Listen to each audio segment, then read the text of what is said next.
در یغناب بودیم یک تمنا داشتیم، خانه ما بود در بلندی اسب تلان داشتیم. هر کسی می رفت از پسکان تا ده بلند، خانه ارباب بود روی بلند. ترمه ها می کند از نوگی که تا روی سای، حیف گلهای مزاری ده بلند.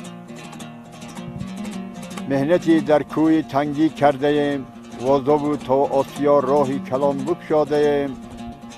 کاپروگ ها را ببرد آبی کلان، آدما جمع می شدن در آن زمان.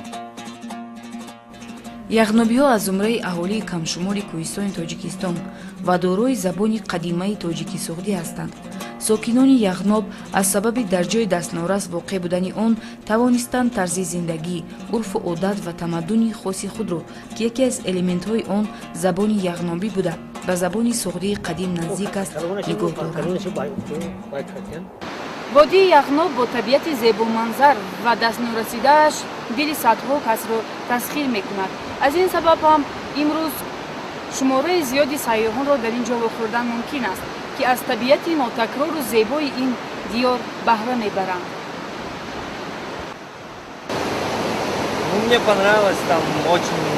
طبیعت تازه و زیبای گرد و اطراف، رستنی و گیاهای گوناگون مردم مهمانپرور وادی یغناب با آن خیلی پسند آمد. وقتی به خانه یغنابی‌ها مهمان می‌شویم، آنها همیشه آماده خدمت نمودن به مهمان میباشند و نسبت مهمانان احترام بی‌اندازه دارند. منظره‌های ناتکرار و مفزع‌های دستنورس این وادی برای من و همراهانم غیرانتظار و شوق‌آور بودند. من مشاهده نمودم که شکل روی یغنابی‌ها از تاجیکان سخت فرق می‌کند. طرز خواجگی‌داری و عرف و عادت آنها نیز از هم تفاوت دارد. Когда к ним приходишь, они всегда стараются.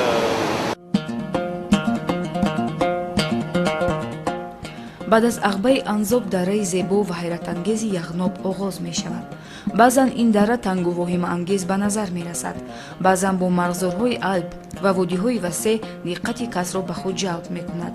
درازی دره بیش از 100 کیلومتر می باشد.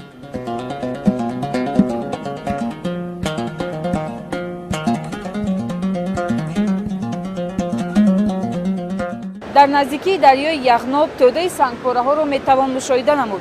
طبق روایت ها در تک این سنگپاره ها یک زمان یک دهه آباد و زیبای وجود داشت، اما در نتیجه زمین لرزه شدید این دهه از نظر ناپدید گشت و به بالای آن از کوه سنگ فرآمده است که در نتیجه همگی یک پیرزن و یک خروس زنده مانده است. ویژگی های این وادی، منظره های دست نخورده طبیعت، دیوار یغناب و یا زمین قرار که بین کوهنوردان مشهور است، همچنین ارزش های مدنی و تاریخی، نقش های قدیمه روی سنگ ها، جای های مقدس، آسیاب های قدیمه آبی و طرز زندگی مردم سیاحان را به یغناب جلب می کند.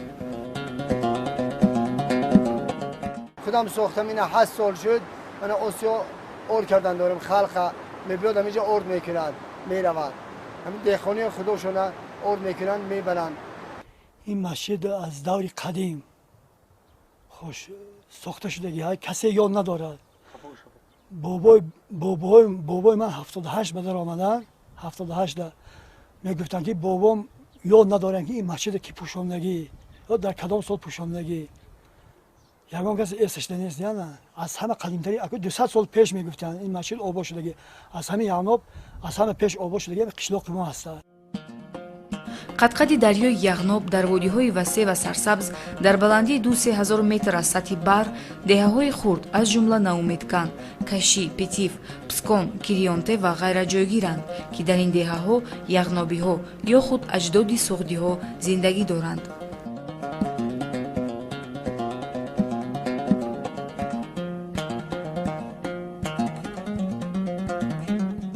سال 70 همین وادی یغناب مهاجر کردگی بودن به ناحیه ظفرآباد. بعد سال 76 75 با مردم آسته با کوچ بسته به این وادی آمدن. تا به امروز در این وادی 76 خارجگی زندگی میکند، 13 قشلاق، 450 نفوس اهالی است. مردم اینجا اصلا به زراعتچی و چارواداری مشغولند. забони яғнобӣ яке аз шеваҳои қадимтарини суғдиёни қадим мебошад ки бо ин забон ниёкони тоҷикони имрӯза то ишғоли арабҳо дар асри 7-8 сухан мекарданд. имрӯз яғнобиҳо бо ду забон яғнобӣ ва тоҷикӣ гуфтугӯ мекунанд. хонаҳои аҳолии ин водиҳо асосан аз варақсангҳо сохта мешавад.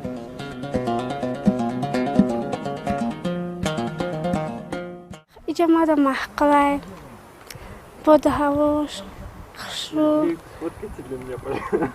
کوه سرور خشو заминқарор дар ин мавзеъ кӯҳистони барои кӯҳнавардон машҳури заминқарор ки ҳамчун девори яғноб машҳур аст ҷойгир шудааст.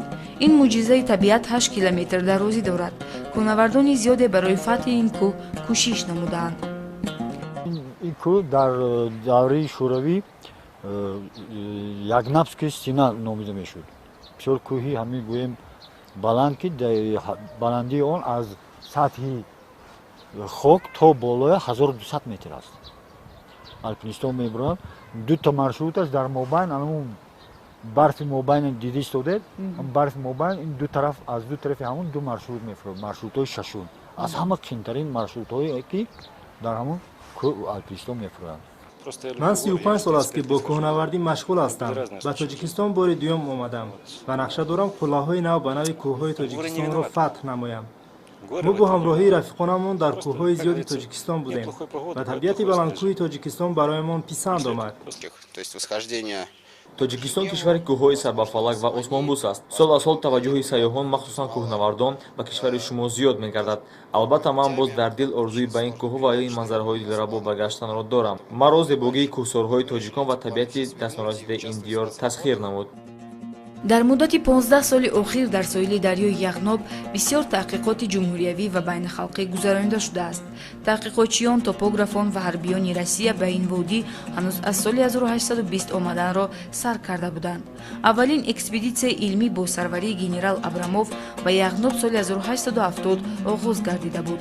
дар замони шӯравӣ ва баъди он ҳам бисёр нависандагону олимони тоҷик ва хориҷӣ дар бораи ин мавзеъи зебоманзар ва пурасрор мақолаҳои пурарзиш ва ҷолибе навишта буданд. مدت 30 سال باز در دهه کلیانتی زندگی میکنم. خیلی شرایط زیست و زندگی مردم خوب است. برای اینکه هر کسی که در یک جایی که تولد یافتگی هست برای وطن است. از اون جمله مثلا این وادی یغناب هم برای ما وطن است. خیلی کمتر از سبب مثال میریم مهاجر کردن و دیگر کارا شدن این و یا تماما دیدید که مثال من همین قشلاقی که دیدید ساده اهالی زندگی میکرد. حاضر خیلی ویران شدگی یک دو خارجگی زندگی دارد با اومده بنیاد کرد سادیان. дарёи водии яғноб ва бошандагони он бевосита ворисони тамаддуни қадимии осиёи миёна суғд ё суғдиён ҳастанд ки дар ин ҷо бо сабаби тохтутози аҷнабиён ва кӯчманчиён ки ёдгориҳои водиро вайрон карда буданд паноҳ ёфтанд. то соли 1970 яғноб яке аз ҷойҳое буд ки дар ин ҷо насли охирини суғдиёни қадим сукунат доштанд. дар он сол тақрибан 4000 яғнобӣ маҷбуран ба ҷои дигар ва пеш аз ҳама ба ноҳияи пахтакори зафаробод кӯчонида шуданд.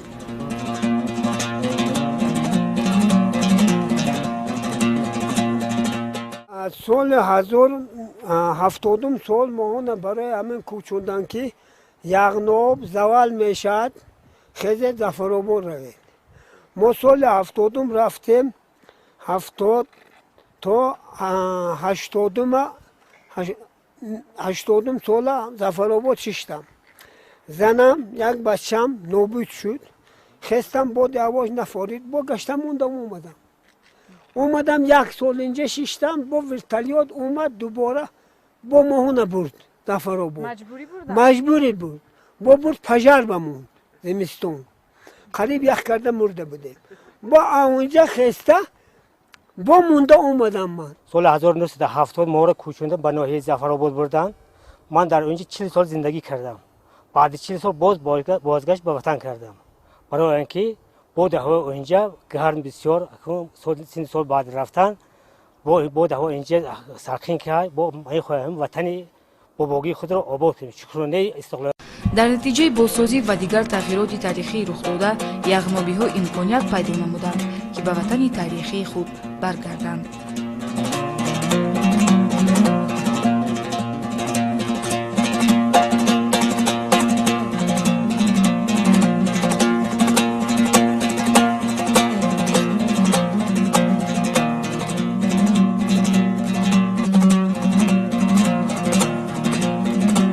ҳавои ватан нағз. Ман Зафаробод намефорад. Ман ҳамин шиштем худо ба шукр. Як тика нун меёбем мехӯрем шуд.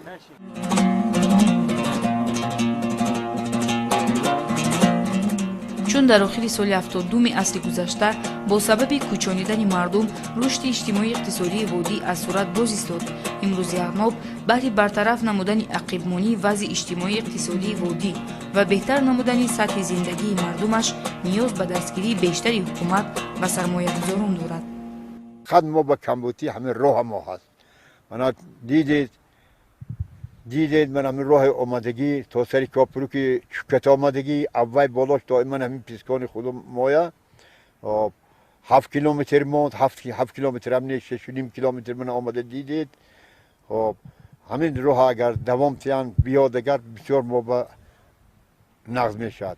هم مسئله بر این سویت باشد اگر این همش حساب همش یگان خواجگی به سویت در این یغناب ماندگی نیست. همش سویت دارد. مکتب حاضر قدر امکان هست. همه در آینده امید داریم که همین یغناب آباد شد بسیار نقض میشد. ذخیره همین یک ساله تیره ما جمع میکنیم تا بهار سغور باریم خورد. مثلا برق من 10 سال شد یک گنراتور آورده موندم هوای کارکنی دارد 5 کیلووات. برق ما هم های.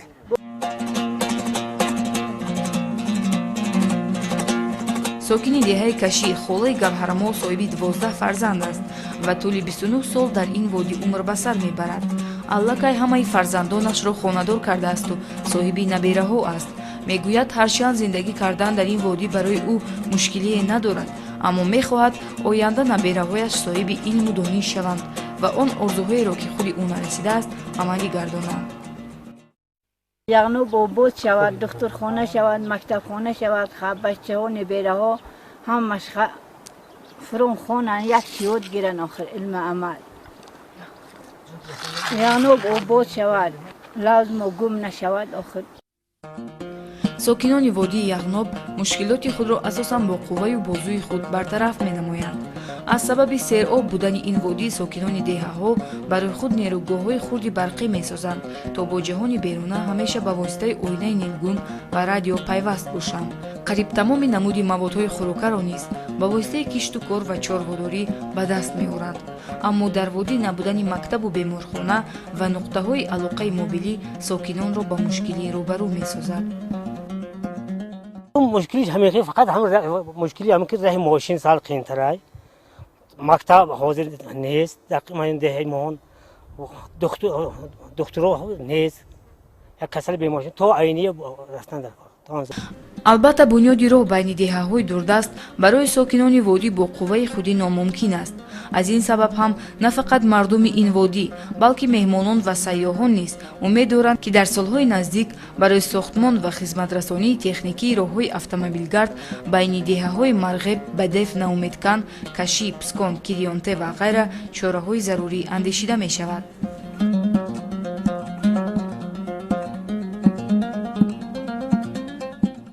هانا با ساختمان راه به نزدیکی من چند سال بود دوام داد شده رئیس حکومت ناحیه. بعد من اقدامات جناب عالی پرزیدنت مملکت بسیار اقدامات نیک آیدی مثال میریم همین مردمی وادی یغنوب پیش گرفتن. ما از این اقدامات جناب عالی بی نهایت خرسندیم. میده‌ترین جایی که از مد نظر جناب عالی دور نموندگی هستند. همین چیزا وقتی برآمدشان گفته گذاشتن که وادی یغنوب آیدی مثلا به صحیح شرایط تشکیل کردن ما در که توریسم دیگه شرایط شوی کردند. ما هم از این اقدامات جناب به نهایت روح بلند گردیدیم.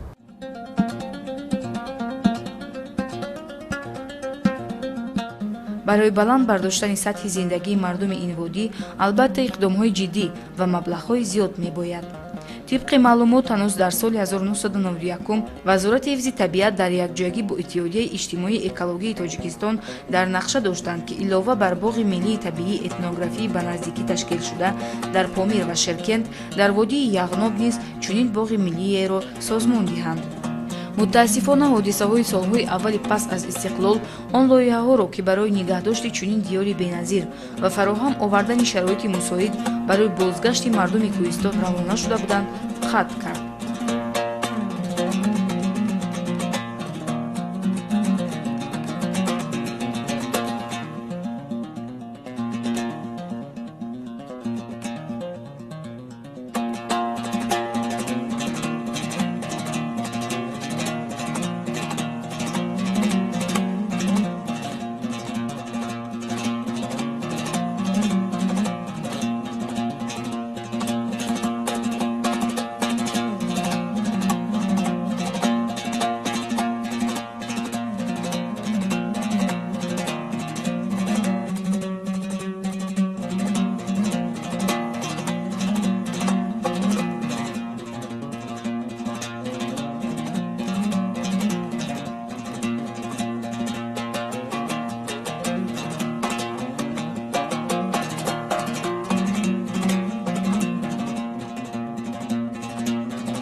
имрӯз барои нигоҳ доштани ҷангалҳои арчазор, бунёди ниҳолхона, рушди боғдорӣ ва растанипарварӣ, аз он ҷумла гиёҳҳои шифобахш, эҳёи ҳунарҳои мардумӣ ва ғайра ташкилотҳои ҷамъиятӣ ба сокинон кӯмак мерасонанд ва барои пешрафти ин соҳаҳо дар водии мазкур таҳқиқотҳои гуногун гузаронида мешаванд.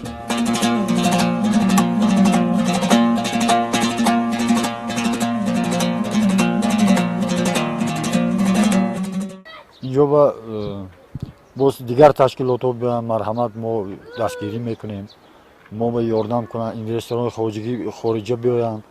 мо албатта кӯшиш мекунем ки мо онҳо бо ҳамкорӣ кунем ва халқи мо беҳтар зиндагӣ кунад. оянда ба мо боз ниятомо ҳаст ки мисол дар деҳаи мо мисол дигар инвесторҳо биёянд, як мини гес созем, гесҳои хурд созем, ҷудо шароити об. мо ба ҳамин хел барои сохтани мини гесҳо бисёр шароити нағз дорем. об мо ба фаровон. водии зарафшон аз давраи шӯравӣ як минтақаи туристӣ буд. он солҳое буданд ки дар як сол то зиёда аз 20 000 30 000 туристҳо меомаданд. ҳоло бошад бисёр ҳам шумораи туристҳо кам шудааст, лекин перспективе ки равиши туризм дорад дар водии зарафшон ба мо имконият медиҳад ки сол аз сол шумораи туристон зиёд шавад. барои ин намудҳои хизматҳоро зиёд кардан дар кор, сифати хизмата хубтар кардан дар кор. аз ҷумла ҷалби сайёҳон ба ин водӣ метавонад ба беҳтар шудани сатҳи зиндагии мардум мусоидат намояд. дар ин маврид низ ташкилотҳои ҷамъиятӣ чораҳои гуногун меандешанд то аҳолии водӣ бо ин соҳаи даромаднок низ шуғл варзида рӯзгори худро боз ҳам ободтар созанд. чунин намуди туризмро ривоҷ додем ки дар ин ҷо аҳолии маҳал бисёртар кор мекунанд, барои он ки роҳбаладои мо, меҳмонхонаҳои мо ин аҳолии таҳҷоӣ мебошанд. фоидае ки онҳо мегиранд ин ба бюджети онҳо мемонанд. ва инро гуфтанӣ ҳастам ки ин соҳаи туризм ба онҳо даромади иловагӣ медиҳад. онҳо коре ки дар замин мекунанд, чорводорӣ кор мекунанд, онҳо корашонро давом карда мегиранд.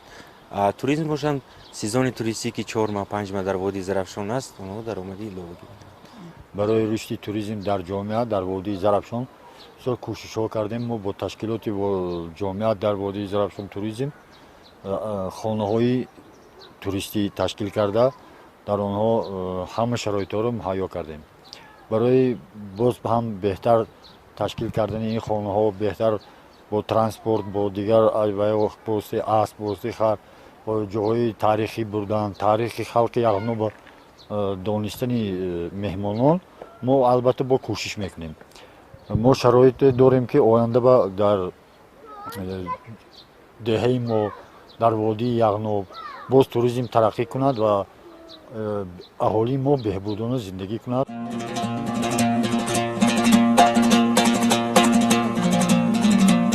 имрӯз ҷомеа вазифадор аст ки гузаштаи худ ва бузургии тамаддуни қадимаро ки ворисони он яғнобиҳо ва забони онҳост ҳифз намояд.